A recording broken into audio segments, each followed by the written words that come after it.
मुसीबत आए तो उसको सोचते मत बैठे, उसके सामने लड़ना है हमको।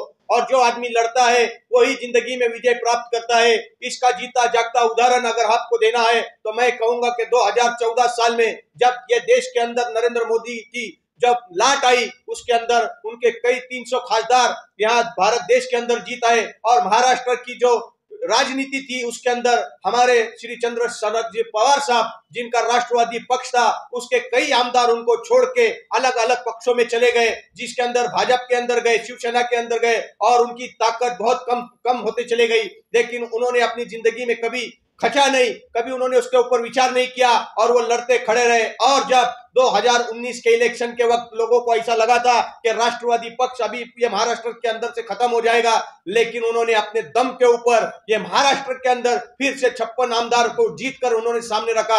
अरे जो आदमी की उम्र 82 साल की थी, उन्होंने फिर से मैदान में उतरकर ये लोगों को बता दिया कि जिंदगी में उम्र कोई मायने नहीं रखती, आपको बीमारी कितनी भी बड़ी हो वो मायने नहीं रखती। आप अगर सोचेंगे, जैसा हमको दोपहर में सर ने बताया कि शरद चंद्र जी पवार साहब रोज कितने दर्दों से अपनी जिंदगी जी रहे। अरे अगर किसी को मुंह के अंदर फोड़ा आ जाए तो बात नहीं कर सकता, लेकिन उन्होंने अपनी जिंदगी के अंदर कभी रुकना सीखा नहीं, वो हमेशा चलते रहे। और उन्होंने जीता जागता उदाहरण सातारा के अंदर उदयन राजे भोसले, जो शिवाजी महाराज के वंशज है, जिन्होंने पार्टी छोड़कर वो बीजेपी में चले गए, उनके खिलाफ के अंदर जब प्रचार करने को स्टेज पे आए तो ऊपर से बारिश हो रही थी और वो वीडियो इतना वायरल हो गया जिसके वजह से वहां उदयन राजे भोसले को अपनी हार माननी पड़ी। और उधर से फिर एक बार राष्ट्रवादी का खासदार चुन के आया।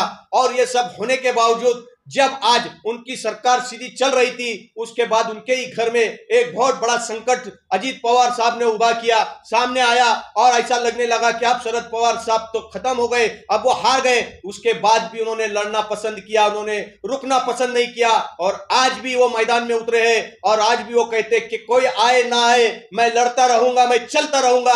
आज हम देखे कि वो 84 साल के हो गए। ये उम्र में तो आदमी थक जाता है, सोचता है कि मैं घर में बैठ के आराम करूं, मेरे जिंदगी के जितने दिन बचे वो मैं अपनी फैमिली के साथ स्पेंड करूं। लेकिन उनका एक ही मकसद है कि ये महाराष्ट्र नहीं, ये पूरा देश मेरी फैमिली है और ये फैमिली के साथ मैं मरते दम तक रहूंगा। मैं मेरा जिंदगी का आखिरी साथ ये भारत देश के लिए निछावर कर दूंगा। और इसी के सपने को लेकर आज भी वो मैदान में उतरे और आज भी उनका एक सपना है कि मैं ये भारत देश को आगे ले जाऊंगा और राष्ट्रवादी को फिर से जिंदा करूंगा। आज उनके पास सिर्फ 9 से 10 आमदार है, लेकिन आने वाले 2024 के इलेक्शन में उनका दावा है कि मैं फिर से इसके अंदर 60 से ज्यादा आमदार चुनकर दिखाऊंगा। यह होती है इच्छा शक्ति, यह होती है ताकत। अरे आदमी को बोलने के लिए जबान लगती है, लेकिन उनका जबान का भी ऑपरेशन हुआ है। मैंने पिछले हफ्ते उनका पुणे के अंदर भाषण सुना और देखा कि बाप रे बाप, ये आदमी के क्या है, इतनी उम्र के बाद भी वो खुद से स्टेज के ऊपर चढ़कर आए, भाषण किया।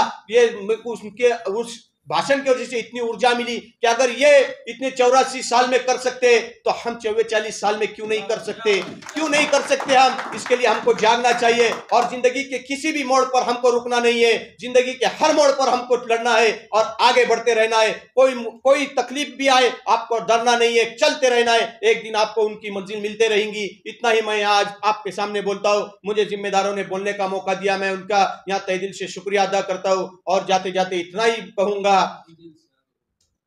कुछ देर की खामोशी है फिर शोर आएगा, कुछ देर की खामोशी है फिर शोर आएगा। तुम्हारा तो सिर्फ वक्त आया है, हमारा तो दौर आएगा, दौर आएगा, दौर आएगा। धन्यवाद।